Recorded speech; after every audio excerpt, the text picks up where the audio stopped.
पॅरल axis theorem शिकलो होतो, परपेंडिक्युलर ऍक्सिस थिअरम शिकलो होतो. आज आपण काय पाहणार होतो की त्याचे अप्लिकेशन. मग movement of inertia of ring आपण काढली होती. लक्ष द्या, जर एखादा ऍक्सिस आठवते तुम्हाला, बांगडी वगैरे होती इथं, आहे का? आहे की नाही? आपण काय केलं होतं शुभांगी मॅडम, एक रिंग घेतली होती बांगडी. मला सांगा, बांगडीचं सगळं मास कुठं असतं? त्याच्या एजेस मध्ये म्हणजे त्याच्या बाजूमध्ये असतं. काय मी म्हणू शकतो, बांगडीचा मधामध्ये काहीच नाहीये, मधामध्ये काय खाली जागा आहे. मग आपण जर म्हटलं की हा ऍक्सिसला सेंटर मधून पास केला, आता मला सांगा हा इन इट्स प्लेन आहे की परपेंडिक्युलर टू इट्स प्लेन आहे? परपेंडिक्युलर टू इट्स प्लेन आहे. पहा, हा याच्या प्लेन मध्ये बसत आहे का?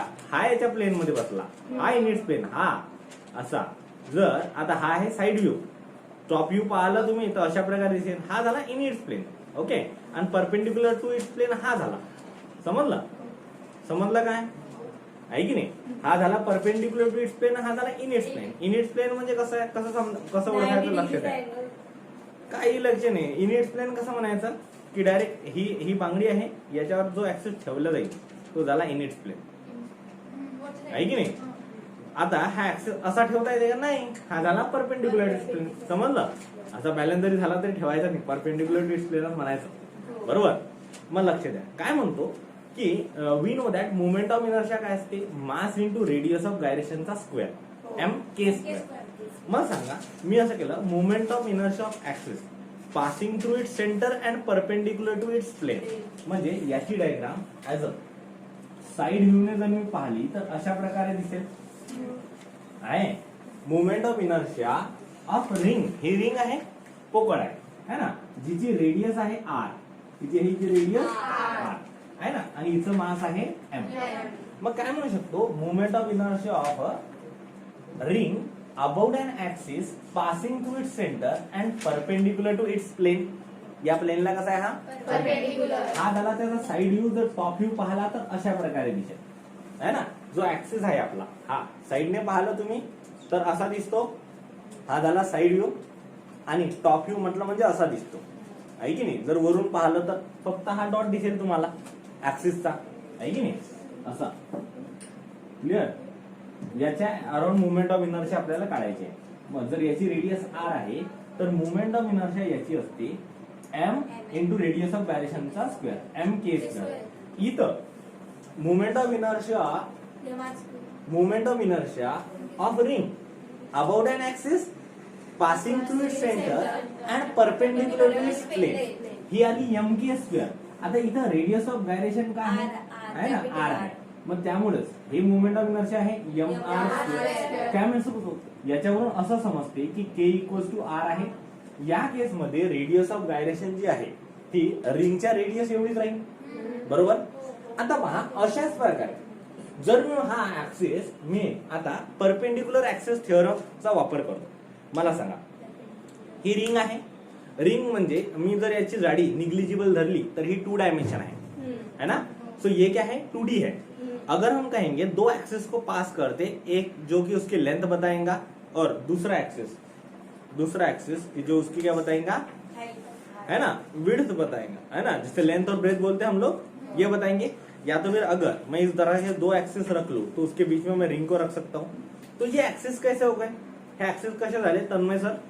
हे झाले दोन्ही इन इट्स प्लेन. पहा, रिंगवर ठेवता येतात नाही, रिंगवर ठेवता येतात नाही, आणि कसे आहे, इन इट्स प्लेन आहे. पहा, आता ही इन इट्स प्लेनच झाले. जर मी याला असं ठेवलं असतं रिंगला तर मी म्हटलं असतं परपेंडिक्युलर टू इट्स प्लेन. पण असे जर ठेवले तर हे इन इट्स प्लेन दिसत आहे की नाही? पहा बरं, आहे ना, दिसत आहे. मग लक्ष द्या, मी असं म्हणतो की ही जी रिंग आहे, ही रिंग जी आहे याच्यामधून हे हा एक असा ऍक्सिस पास केला आणि दुसरा असा ऍक्सिस पास केला. मी जर याला एक्स म्हटलं, याला वाय म्हणतो. याच्या अराउंडची movement of inertia I Y, याच्या अराउंडची movement of inertia I X. दोन्ही सेंटर मधून पास होत आहे. सेंटर कसा आहे, अ तन्मय आहे. काय सेंटर? ओ आहे. मग लक्ष द्या, इकडे सेंटर ओ आहे, याची मी म्हणतो ही सुद्धा रेडियस राहील आणि ह्याची ही सुद्धा रेडियस. पण हे इन इट्स प्लेन आहे. हे कसे आहे? मला सांगा, इन इट्स प्लेन जर याचा असा मोमेंट ऑफ इनर्शिया जर मी काढला, असा कोणताही ऍक्सिस की जो याच्या सेंटर मधून पास होतो आणि इन इट्स प्लेन आहे, एक तर हा असा राहू शकतो, बरोबर, म्हणजे एक्स ऍक्सिस राहू शकतो किंवा वाय ऍक्सिस राहू शकतो. आता तुम्ही म्हणसाल सर एक्स वाय सोडूनही कोणताही ऍक्सिस राहू शकतो. अरे कोणताही घ्या, त्याला एक्सच म्हणसाल किंवा वायच म्हणा, आहे ना, काहीही घेऊ शकता तुम्ही. याच्यामध्ये या रिंग मध्ये तुम्ही असा ऍक्सिस घालू शकता, असा असा असा कसंही घाला, पण तो सेंटर मधून पास झाला असेल ना. तुम्ही आय एक्स म्हणा की आय वाय म्हणा, हा त्याच्या डायमीटर मधूनच पास झालेला असेल. सेंटर मधून जर एखादी रेष पास झाली तर ती त्याचा डायमीटर कापत असते, कापेलच ना. असा कापा, असा कसंही करा, दोन तुकडे होतील कोमल मॅडम, आहे की नाही. मग आपण म्हटलं की याला moment of inertia about diameter म्हणता येईल ना. असं म्हणा, moment of inertia about an axis passing through its centre in its plane. Passing through its centre and in its plane, यालाच मी moment of inertia about diameter म्हणू शकतो. I x ला जर मी डायमीटर म्हणू शकतो तर काय म्हणू, आय वाय सुद्धा तर डायमीटर होईल ना. कारण सर्कल आहे, ही रिंग आहे सर्क्युलर शेपची. असं कापला तरी डायमीटर निघेल, असं कापला तरी डायमीटर, असं असं असं कसंही कापलं तरी डायमीटर. जर सेंटर मधून पास केलं तर हाही डायमीटर नाही, आहे की नाही. एक गोष्ट आपण शिकलो परपेंडिक्युलर ऍक्सिस थिअरम मध्ये, आपण काय शिकलो, जर मी हाच ऍक्सिस असा, आता ही रिंग अशी होती आपली, याला असं पास केलं होतं, याला दुसऱ्याला असं पास केलं होतं. ओके, हे दोन्ही कसे होते, इन इट्स प्लेन. जर मी तिसरा ऍक्सिसला घातला passing through its centre perpendicular to its plane, तर आपण परपेंडिक्युलर ऍक्सिस थिअरम मध्ये काय शिकलो, जर मी असा जर झेड आय झेड टाकला असता, बरोबर, तर लक्ष द्या, है ना. जर असा आय झेड टाकला असता तर याला मी म्हटलं असतं परपेंडिक्युलर ऍक्सिस थिअरम लावली असती. आय झेड या दोघांनी परपेंडिक्युलर आहे, passing through the centre perpendicular to its plane. मग असं म्हणू शकलो असतो आय झेड बरोबर I X plus I Y. Because M I of perpendicular axis theorem काय म्हणते, moment of inertia of any body और moment of inertia about its plane lamina, किंवा कोणतेही म्हणा, प्लेन लॅमिना म्हणा, बॉडी म्हणा, रिंग म्हणा, है ना. The moment of inertia about an axis passing through its center and perpendicular to its plane is sum of mi about two mutually perpendicular axes in the plane of lamina, है ना, intersecting at a point where they cuts the lamina, है ना, असं म्हणू शकतो आपण. तर मग आय झेड बरोबर I X plus I Y हे कुठून आलं, हे परपेंडिक्युलर ऍक्सिस थिअरम होता. मी म्हणू शकतो आय झेड हा सुद्धा अबाउट डायमीटर आहे, सॉरी आय एक्स हा सुद्धा अबाउट डायमीटर आहे आणि आय वाय हा सुद्धा अबाउट डायमीटर आहे, बरोबर आहे की नाही. मग moment of inertia about Z म्हणजे असं म्हणू शकतो 2 into moment of inertia I Z ला म्हणतो, आय एक्स ला म्हणतो आय डी, आय वाय ला म्हणतो I D. I D plus I D किती होती, 2 आय डी. असं म्हणू शकतो moment of inertia about diameter, moment of inertia about diameter हा 2 इकडे चालला ते, म्हणजे आय झेड अपॉन 2, है ना. आय झेड काय आहे, moment of inertia about an axis passing through its centre and perpendicular to its plain.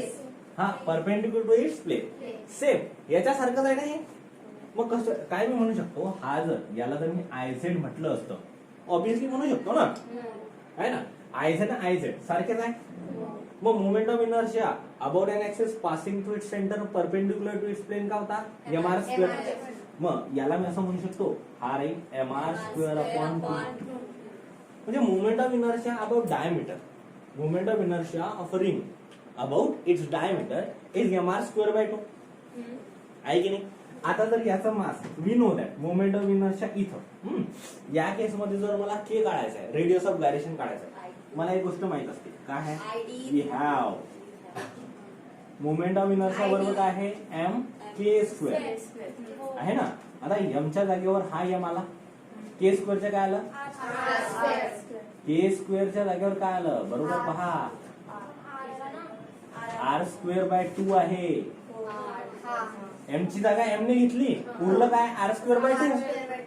समजलं शुभांगी मॅडम हे, लक्ष द्या. अरे हे हा फॉर्म्युला आहे मोमेंट ऑफ इनर्शियाचा, इथेही लिहिला होता ना, आय बरोबर एम के स्क्वेअर. हाही मोमेंट ऑफ इनर्शियाचा फॉर्म्युला आहे, स्टँडर्ड फॉर्म्युला आहे, मास इंटू रेडियस ऑफ गायरेशनचा स्क्वेअर. इथं जर मी असं म्हटलं एम के स्क्वेअर, तर के स्क्वेअरच्या जागेवर इथं आर स्क्वेअर बाय 2 आहे, हे लिहून टाकलं. मग के बरोबर काय येणार, अंडर रूट आर बाय 2. अच्छा ठीक आहे, हे निघून जाईल ना, under root R by root 2. इथं के काय आली होती, के बरोबर आर. झालं? समजलं? मग प्रत्येक ठिकाणी रेडियस ऑफ गायरेशनची व्हॅल्यू आपल्याला वेगवेगळी मिळेल. हे समजलं का तुम्हाला? Moment of inertia about central axis तर हा साधा सोपा.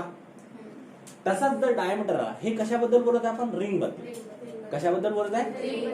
रिंगच्या मधामधून पास केलं तर आपल्याला भेटतो mr² आहे. मधामधून पास केलं perpendicular to axis, perpendicular to plane असलं तर mr² मिळेल. मधामधून पास केलं पण इन इट्स प्लेन असलं किंवा अबाउट डायमीटर असलं तर काय मिळेल? mr²/2. काय मिळेल? इथपर्यंत झालं. समजलं का?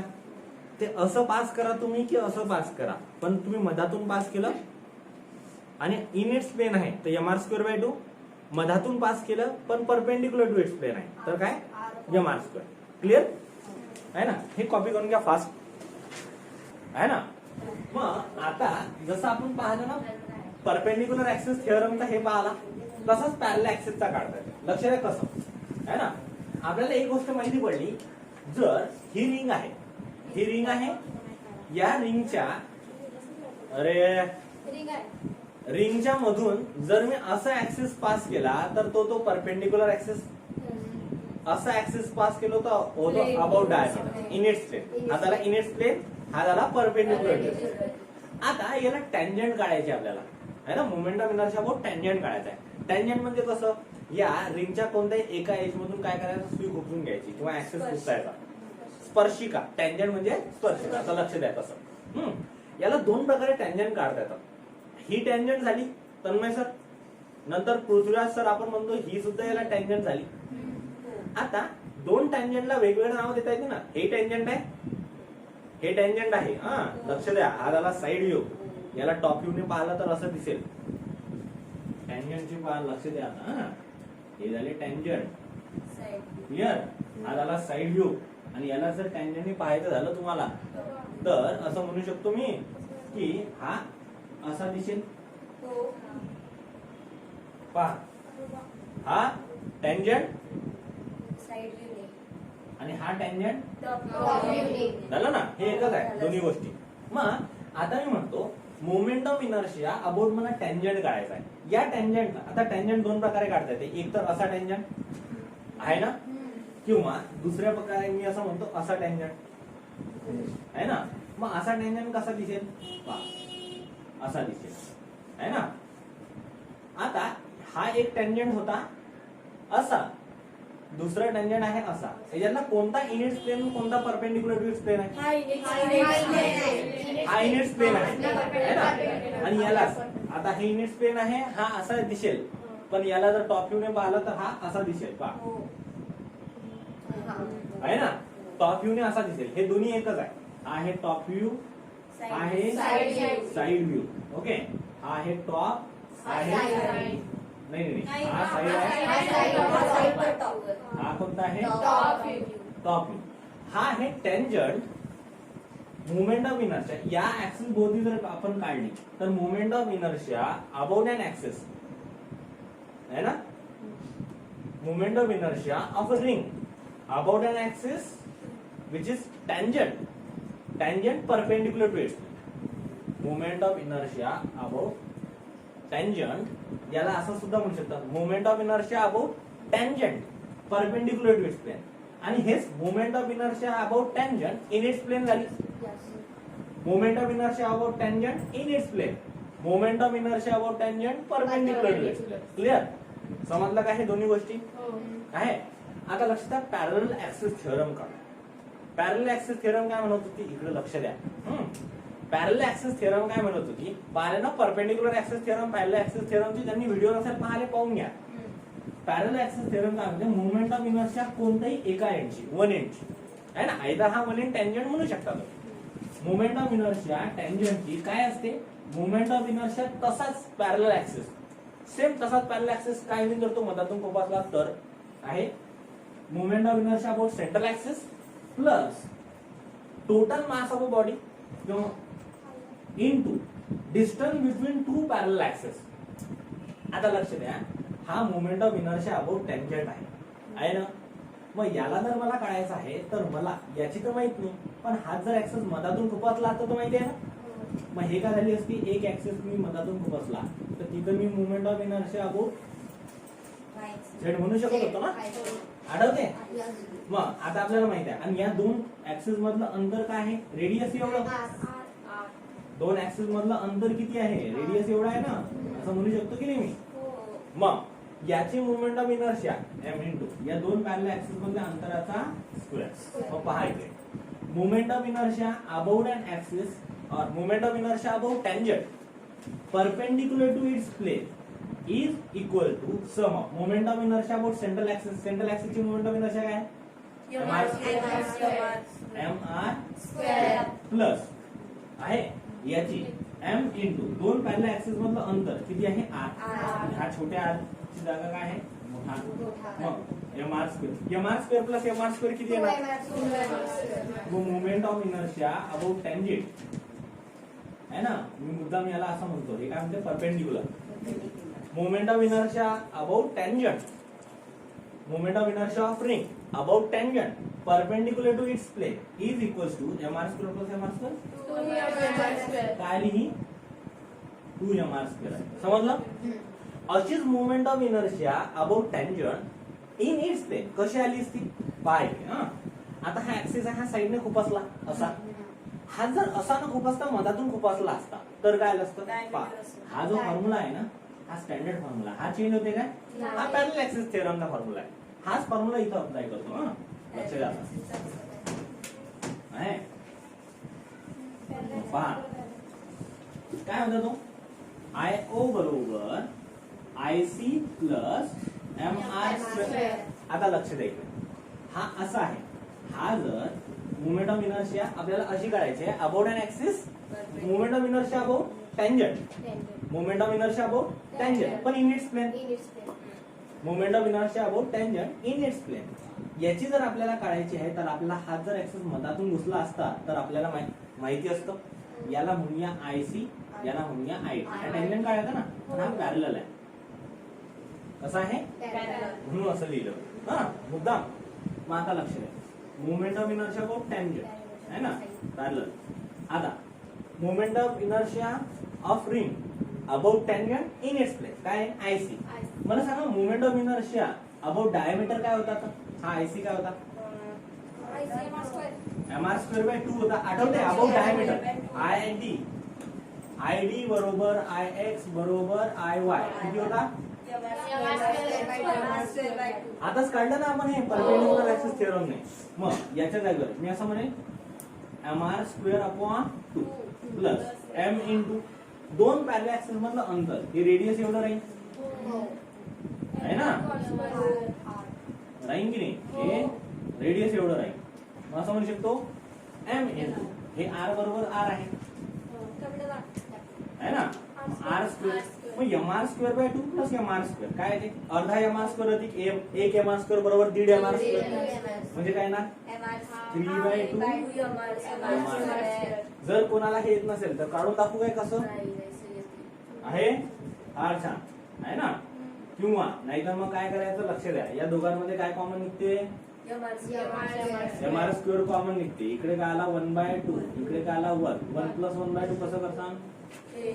छेद आहे का समान? नाही. मग दोघांना गुणाकार 2 गुणिला 1 2. मग इकडे 1 गुणिला 1 अधिक 1 गुणिला 2 2 आणि 1 3 3/2 झालं. मी याला जसं म्हणसान